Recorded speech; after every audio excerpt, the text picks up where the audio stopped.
Fire for your mind. The Kosher Clinician.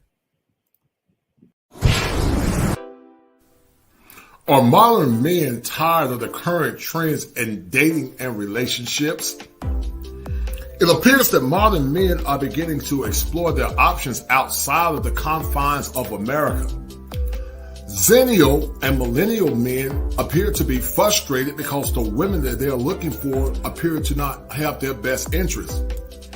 In this show, we will examine why Zennial and millennial men, from an anecdotal observation with a young man by the name of Global Kamal and his cameraman, and we will look at the evidence and the reasons to why many modern millennial and Zennial men are actually beginning to travel abroad to entertain the idea of dating women from many cultures.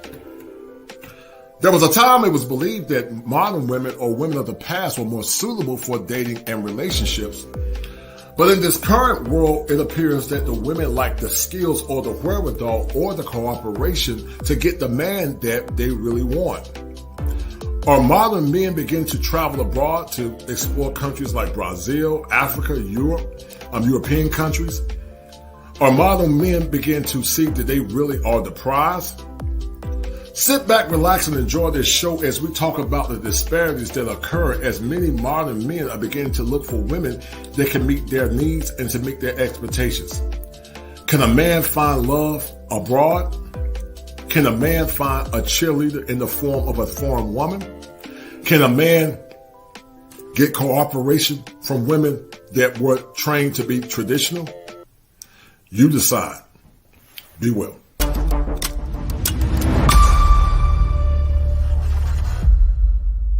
So this is the cameraman for my man, Lord Jamal. I spoke with Jamal a couple of minutes ago.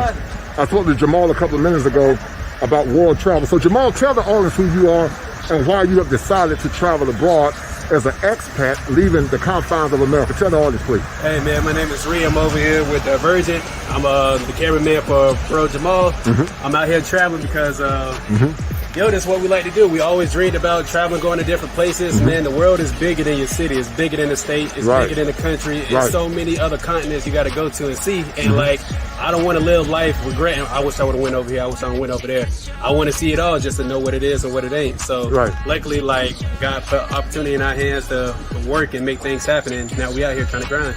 What would you say are some of the benefits to world travel and seeing the world outside of America? What's been some of the benefits to world travel, and what were your experiences dealing with some of the American black men and black women, or Americans in general, based on treatment as an African American man?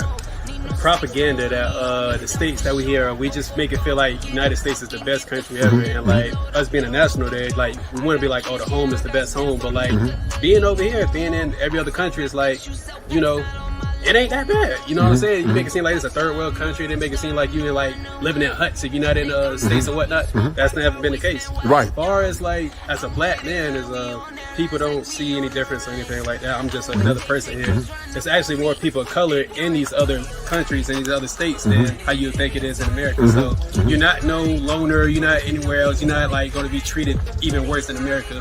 You actually get treated better, to be honest with you. Let's talk about some of the mental abuse you went through as a black man growing up in America. Did you grow up in a two-parent intact family? No. Just my mother. Right. So what are some of the things you went through psychologically as a black man traveling abroad? And what were some of the naysayers? What were some of the things the naysayers said to you, young man, with you traveling abroad? I think we all know that you can't do it. They try to put doubt in you. They make it seem like you're not capable, you're not smart enough, you're not this, that, and the third. That's all bullshit, man. I don't know if I cuss on you. You're fine, man. That's all messed up. Just go take charge in your own hands and just go do it. Travel the world. And then you get to see the real. All the stuff that people saying back home, nobody's saying that over here. People is embracing it. As people walking by, they say, hey, what's up? Right. We're just regular people. Right. Traveling with Lord Jamal, what's been some of the benefits of traveling with this brother? You're his cameraman, but what's been some of the benefits of traveling with Lord Jamal? Bro, so this dude's bigger than a friend.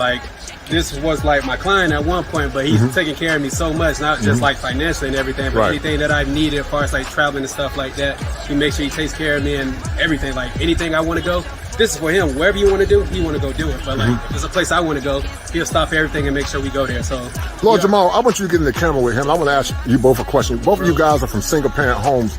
What were some of the struggles you young brothers went through, man, as growing up in single-parent homes? What did you feel like you missed from not having a father?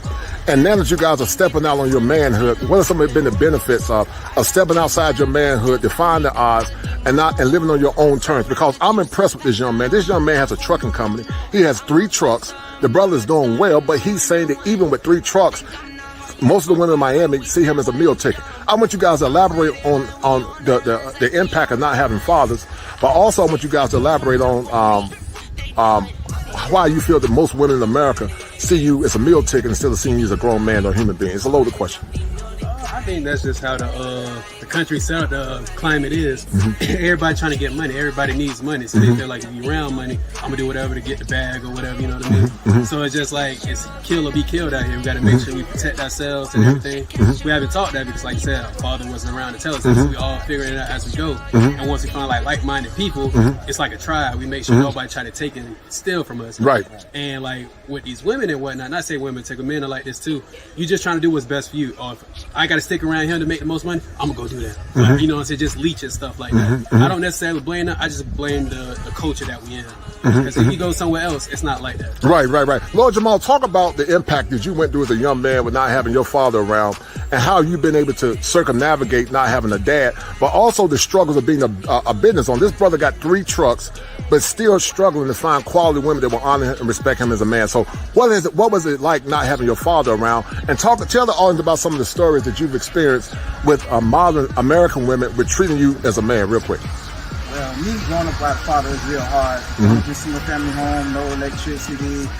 I had to stay with different sisters, you know what I'm saying, just to get ahead. But yeah, I had it hard. I don't even know whether my father is like that, but I just knew I wanted to be great. So I always strove for greatness, and I just tried to figure it out. So I started finding out different trades I can do to make money, and that's recession proof. So I started with right. And then I started with credit repair, and also I got my own marketing company, and now I'm doing my own clothing brand. Good, man. Proud of you, young brother. Right. But as far as with women in America, it doesn't matter. They don't respect you as a man. It doesn't matter how much money you got. Right. They're just looking for a meal ticket. Right. Come up. Right. So I feel like if I go overseas, I can find a woman who actually loves me for me, and it ain't about the money. They just want to be a good wife and respect me as a king. So that's why I go overseas a lot. Because that's where the quality women at is overseas. Right. Young cameraman, there's been a perception that if you pay all the bills, a woman will honor and respect you. What's your take on that? Do you think that's a myth and a lie? That's a lie. You guys are millennials and zennials. Tell the audience why it's a lie that if you pay all the bills, you still won't get the respect you deserve from a woman. Because money ain't everything, you know what I mean? It's just, do you actually care about the person? Have you guys spent time together to know about each other, stuff like that? You could be with somebody that don't like you for years. It's just like, you know what I'm saying? Everybody got to do what's best for them. If this the best living situation for me, I'm going to put up with somebody for X amount of years so I can do whatever and go on my own or something like that. There's a lot of people in my age group that's just going through that right now. I just went through something like that, you know what I mean? So it's just, it's sad out there, man, to be honest with you. Let me ask you guys a question. There's a word called simping. Have you guys been simping? I'm simply living life. That's the only thing You say you simply living the life? Living life. All right. Well, let's talk about real quick. Tell the young brothers a time when you simp, but you change your simping ways. When have you been guilty, Jamal? You're a king. You got that Scorpio swag, but tell the audience about a time, Jamal, when you did simp, but you learned from it, and now you're trying to be a better man. Real quick. Well, I feel like I simply made a mistake dealing with an American woman. All right, you were simping out by being with her. Just better over here. Right. But I regret like just having women just leech off me just because of what I have, instead of for who I am as a person. So I regret that. I think that's when I was simple. Right. But you know what, man? You live and you learn. We all have been simps at some point, but the new motto is that thou shalt not simp. I talk about the conscious and the unconscious simp on my YouTube channel. I want you to tell the audience about what you wish your dad would have told you. What's your name again, brother? Ree. Ree is the cameraman for Lord Jamal and his YouTube channel. Go check him out on his YouTube channel. What's the name of your channel again? Global Mall. He's a world traveler, world expat. But tell the audience when a time when you simp, brother, and what you learned from it, and what you wish your father would have told you as a young man. Man, so my father passed away a week before I was born. Oh, I'm sorry to hear I that. tell nobody like that, but it is what it is. We got the exclusive right here. But if there's one thing I wish you would have told me just about like women and shit like that, just be yourself. Usually I'm coming from like women, you know what I mean? They tell you how to treat a woman. So Right. extra try to treat Right. a woman, but it Right. would be how a man should be treated. Right. So I wish I had somebody older told me like, hey bro, do you make sure you love and take care of that person, but make sure it's reciprocated. Right. It makes it seem like you got to go above and beyond just to meet to get her the needs, right. but never to meet your needs. And see, like I tell you guys, that's the great dichotomy. Over here, women are conditioned to treat men like men. And here, you know, there's a penalty when you get out of line. Now, we're not advocating violence, but over here, men are treated like men. And I'm so proud of these young men. They're living life on their own terms. We got Lord Jamal with his production company, Global Mall, but also his cameraman. These guys can do some big things. I'm going to be the first one to talk about him when his YouTube channel blow up at some point. I got the exclusive footage. And like I said, guys, I told you guys, my job as a therapist is to help empower these young men, to let them know they can be loved outside of America and they don't have to deal with disrespectful women or disrespectful men, and they can get the outcomes that they focus on themselves, because greater is later. Real quick, tell the audience why greater is later, Lord Jamal. Tell the audience why greater is later. Well, in my case, I got greater later because, like I said, I grew up not having nothing, not having a father in my life. I feel like a woman can't teach a boy how to be a man. That's true, yes, sir. So I recommend that if you have a child, make sure you stay in your child's life, man. Be there, teach them how to grow up and be an adult and how to make it in this world. You know what I'm saying? So that's my outfit. Okay, tell the audience, you know, you're 23, you're a puppy, man, but tell the audience why greater is later in your opinion. Time, simply, like you can't get everything done in 1 second, but you had a minute to do something, you get a lot further than that second. Right. Same thing applied with a minute, with an hour, with an Right. hour, with a week. You know what I mean? Just over time, you got more time to learn and get better at your craft. Right. Greater is always later. I know y'all heard it saying like J.K. Rowling didn't make her first book, so she was like something. Barack Obama was like this at this age. Like everybody wasn't who they were early on. You got some like early successes, but like a lot of people, they just go on their own time. So don't be discouraged if like things ain't working out in your early 20s, man. You still got your 30s, you still got your 40s, Lord willing. If you see yourself alive next year, that means you got time to make something happen. Right. So once again, guys, we got Lord Jamal. And we're traveling abroad, bringing to you live from one of the greatest places in the world, Rio de Janeiro, Brazil, at Christo the Redeemer. And guys, I will be back in the States soon, but I told you the world travel is powerful to helping men become optimized. And once again, it's been a pleasure to have this exclusive interview. This young buck is going to blow up at some point, I believe. And like I said, man, you know, before you can travel, you got to get that mind right. And we've been getting the mind right. So guys, once again, see you soon. I will be back in the States. And I love you guys. Be well. For sure.